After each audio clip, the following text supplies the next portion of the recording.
আসসালামু আলাইকুম ভিউয়ার্স, কেমন আছেন সবাই? আশা করছি সবাই ভালো আছেন। আমি আলহামদুলিল্লাহ ভালো আছি। তো নতুন আরেকটি ব্লগ নিয়ে চলে আসলাম আপনাদের মাঝে। এই তো দেখতেই পারতেছেন কি পরিমাণের বৃষ্টি হইতেছে। তো বৃষ্টির জন্য ছেলেকে নিয়ে যাব হসপিটালে। তো সেজন্য আর বের হতে পারছি না। এত পরিমাণের বৃষ্টি শুরু হয়েছে যে কোনো রকমের বৃষ্টি থামছে না। তো দেখতেই পারতেছেন কি রকম একটা অবস্থা। তো যাই হোক, তো এখানে মেয়েকে নিয়ে বেলকনিতে দাঁড়িয়ে আছি। তো মেয়েও পাগল হয়ে আছে, আমার সাথে যাবে হসপিটালে। তো ওকে নিয়ে যাব না, যেহেতু ওর জ্বর আছে। তো তাকে নিয়ে বেরিয়ে গেলে দেখা যায় যে ওর জ্বরটা আরও বেড়ে যাবে, তাই আর কি ওকে কোনো রকমে বুলিয়ে বালিয়ে আমি যাব আর কি। তো এখানে ছেলেকে নিয়ে বের হব। তো কোনো রকমেই বের হতে পারতেছিলাম না, ওয়েট করতেছিলাম কখন বৃষ্টিটা থামবে। তো হঠাৎ করে বৃষ্টি শুরু, তো এরকমভাবে এতদিন যাবৎ হয়নি। তো এখন দেখা যায় বৃষ্টি আবার কিছুক্ষণ পরে রোদ উঠেছে। কিন্তু এখন প্রায় ২-৩ ঘন্টা যাবৎ বৃষ্টি হচ্ছে, কিন্তু কোনো রকমই বৃষ্টি থামছে না। তো আর ছেলেকে না নিয়ে গেলেও হবে না, ওকে ক্যানোলা করাবো, তো সেজন্য নিয়ে যেতেই হবে। যেহেতু ওর ৪ দিন হয়ে গিয়েছে একই ক্যানোলাতে ইঞ্জেকশন দেওয়া হয়েছে, তো এখন আবার সেটা চেঞ্জ করে দিতে হবে আর কি, যেহেতু ৭ দিন ইঞ্জেকশন লিখেছে। তো যাই হোক, এখানে মা শুটকি ভুনা করেছে। তো আমি দুপুরের খাবারটা খেয়ে আর কি হসপিটালের উদ্দেশ্যে রওনা হব। তো শুটকি হলে যতটুকু খাবার খাওয়া যায়, মাছ মাংস হলে কিন্তু খাওয়া যায় না। শুটকির তরকারি হলে হয় কি, মানে একদম পেট ভর্তি করে খাওয়া যায়। তো যাই হোক, আমি এখানে একটু একটু লেবু নিয়েছি। আর যেহেতু শুটকি বোনা এগুলো ছিল বড় বড় শুটকি আর কি। যাই হোক, আমার নামটা মনে পড়তেছে না। তো আর লেবু দিয়ে খেতে তো বেশ মজা। যাই হোক, আমি এখানে মজা করে দুপুরের খাবারটা খেয়ে নিলাম। তো এখন যেহেতু বৃষ্টিটা একটু কমেছে, তাই আর কি মেয়েকে আমার কাকাদের ঘরে পাঠিয়ে তারপরে আর কি আমি চলে আসছি, ছেলেকে নিয়ে বেরিয়ে পড়েছি আর কি।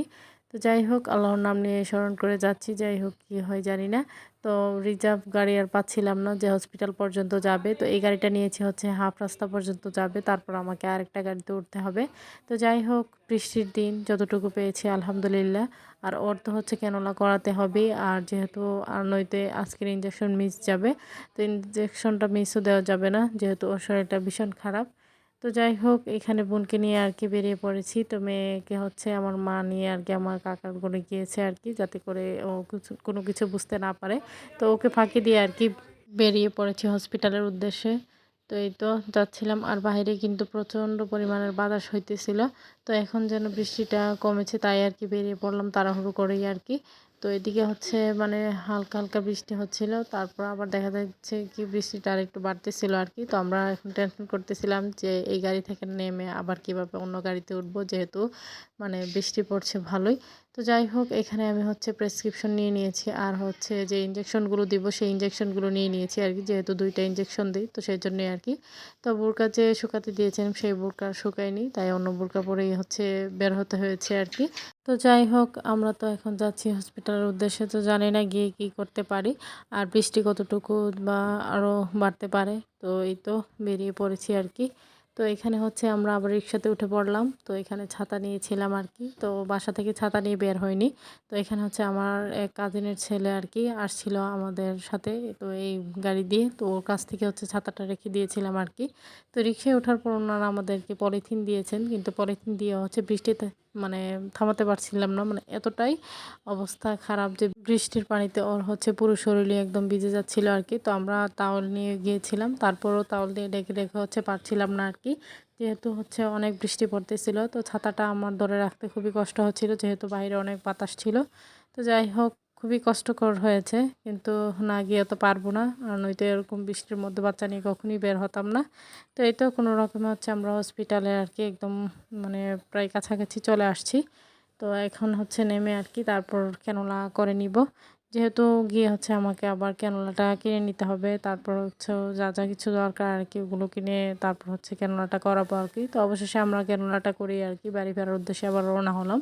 হসপিটালে গিয়ে কোনো কিছু আর শেয়ার করতে পারিনি, যেহেতু ওইখানে পরিস্থিতিটা খুবই খারাপ ছিল। ছেলেটা অনেক কান্নাকাটি করতেছিল, যেহেতু ক্যানোলা করতে গেলে অনেকক্ষণ সময়ের ব্যাপার, আর তাছাড়া রগটা পাচ্ছিল না, যার জন্য ওর একটু বেশি কষ্ট হচ্ছিল আর কি। যাই হোক, তো এরপর আমরা ক্যানোলা করে টাওয়াল দিয়ে ভালোভাবে ডেকে আর কি সিএনজি দিয়ে কি বাড়ির উদ্দেশ্যে আবার রওনা হয়েছি। যাই হোক, সিএনজিটাও পেয়ে গিয়েছিলাম। তো আমাদের বেশি লেট করতে হয়নি, মানে হসপিটালের থেকে বের হয়ে একটু ওয়েট করতে হয়েছিল রিক্সার জন্য। তো রিক্সা দিয়ে আসার পরপরই আমরা হচ্ছে সিএনজি পেয়ে গিয়েছি, যার জন্য আর বেশি হচ্ছে আমাদের দেরি করতে হয়নি আর কি। তো সবার কাছে আমার ছোট্ট একটি রিকোয়েস্ট, কেউ স্কিপ করবেন না, পুরো ভিডিওটি দেখে নেবেন। ভিডিওর কোনো অংশ দেখে যদি আপনাদের ভালো লেগে থাকে লাইক কমেন্ট শেয়ার করে দিবেন, আমার ছোট্ট চ্যানেলটিকে সাবস্ক্রাইব করে বেল আইকনটি বাজিয়ে দিবেন। তো সবাইকে সাপোর্ট করে যাবেন, যাতে করে সবাই যেতে দ্রুত গতিতে এগিয়ে যেতে পারে। তো এই প্ল্যাটফর্মে হচ্ছে সবাইকে সাপোর্ট করলে দ্রুত গতিতে এগিয়ে যাওয়া সম্ভব। যাই হোক, তো এখানে হচ্ছে আমরা একদম বাড়ির কাছাকাছি এসে পড়েছি আর কি। তো এরই মধ্যে বাবা বারবার ফোন দিতেছিল, টেনশন করতেছিল, যেহেতু আমরা আর কি সন্ধ্যা হয়ে গিয়েছে। তো এই তো কৃষ্ণচূড়া গাছটা দেখে খুবই ভালো লাগছিল, তাই একটু আর কি নিয়ে নিলাম। তো এই তো এমনিতে ফুল দেখলে খুবই ভালো লাগে। তো কিছুদিন আগে এই পুকুরটা হচ্ছে সেচেছিল, কিন্তু এখন আবার পানিতে ভরপুর হয়ে গিয়েছে, যেহেতু এতটাই বৃষ্টি কী বলবো। সব কিছু মিলিয়ে বৃষ্টিতে মানে এখন ইদানিং অবস্থা খুবই খারাপ, মানে বিকেল দিকে বের হওয়ার মতো অবস্থাই নেই আর কি। যাই হোক, বাড়িতে আসছি, এর মধ্যে হচ্ছে ছোটো ভাই গিয়ে আর কি আবার নিয়ে আসছে, যেহেতু বৃষ্টির দিন এরকম মুখরোচক খাবারগুলো খেতে খুবই ভালো লাগে। তো সে গিয়ে হচ্ছে ডিম চপ কিনে নিয়ে আসছে কিছু। তো এগুলোই আর কি বসে পড়লাম খেতে। তো মেয়ে হচ্ছে ঘুমিয়ে পড়েছে, তো ও হচ্ছে এখন খাবে না, ঘুম থেকে উঠে খাবে। আর যেহেতু এগুলো একদম গরম গরম ছিল, খেতেও খুব ভালো লাগছিল, তো সবাই মিলে বসে খাইতেছিলাম মজা করে। তো যাই হোক, এদিকে ছেলেকে তো হচ্ছে কেননা লাগিয়ে দিয়েছে, দেখতেই পারতেছেন তার হাতের অবস্থা কি। তো ও হচ্ছে আজকেও আবার কান্নাকাটি শুরু করে দিয়েছে, যেহেতু একদিন হচ্ছে কেননা ছাড়া আমি রেখেছিলাম, যেহেতু ইঞ্জেকশন দেওয়ার পর আমি সাথে সাথে খুলে দিয়েছি। তো এরপর হচ্ছে বিকেলে গিয়ে আর কি আবার ক্যানোলা করে নিয়ে আসছি। তো এই তো আগের ক্যানোলার মানে হাতের অবস্থাটা দেখেন কি অবস্থা হয়ে আছে, এখনও ফুলে আছে। তো যাই হোক, ক্যানোলাটা নাগালে খুবই অস্থিরতা লাগে আর খুবই ব্যথা করে, যার জন্য ও হচ্ছে সেটা আর সহ্য করতে পারে না। আর বাচ্চা মানুষ কতটুকু বা সহ্য করবে, ওর জীবনটা এরকমভাবেই যাচ্ছে। কিছুদিন পর পরে হচ্ছে ওর এরকম অবস্থা হয়ে যায়, ক্যানোলা করাতে হয়। তো রাতে হচ্ছে মা এখানে আর কি কলা দিয়ে হচ্ছে কলা পিঠা বলেন, বুলবুলা বলেন, যাই বলেন না কেন, সেগুলি বানিয়ে নিয়েছে। তো মেয়ে হচ্ছে ঘুম থেকে উঠেছে, ওঠার পর ওকে হচ্ছে আমি এই পিঠাটা দিতেছিলাম আর বলতেছিলাম খাও আমার সাথে। ও হচ্ছে একটা নিয়েছিল কিন্তু খেতে পারতেছে না। তো আমাকে দেখে হচ্ছে আর কি ও হচ্ছে ক্যামেরাতে দেখানোর চেষ্টা করতেছিল, এরকমটাই করতেছিল আর কি। তো ওর কাছে ভালো লাগছে। যাই হোক, আজকের ভিডিও পর্যন্তই। সবাই ভালো থাকবেন, সুস্থ থাকবেন, আমার পরিবারের জন্য দোয়া করবেন। আশ্বিন স্যারকে দেখে সবাই মাশাল্লাহ বলে দিবেন, এবং বাচ্চা দুইটার জন্য দোয়া করবেন যেন তাড়াতাড়ি সুস্থ হয়ে যায়। যাই হোক, মেয়েটা আজকে হচ্ছে ক্যামেরার সামনে আসতেও পারেনি, ওর একদমই শরীর খারাপ, কি বলবো, শোয়া থেকে উঠতে পারছে না এখনো, এতটাই দুর্বল হয়ে পড়েছে জ্বরের কারণে। যাই হোক, বৃষ্টিতে ভিজেই তো যেতে হলো বাচ্চাদের জন্য। যাই হোক, সবাই দোয়া করবেন। তো এই পর্যন্ত, আল্লাহ হাফেজ।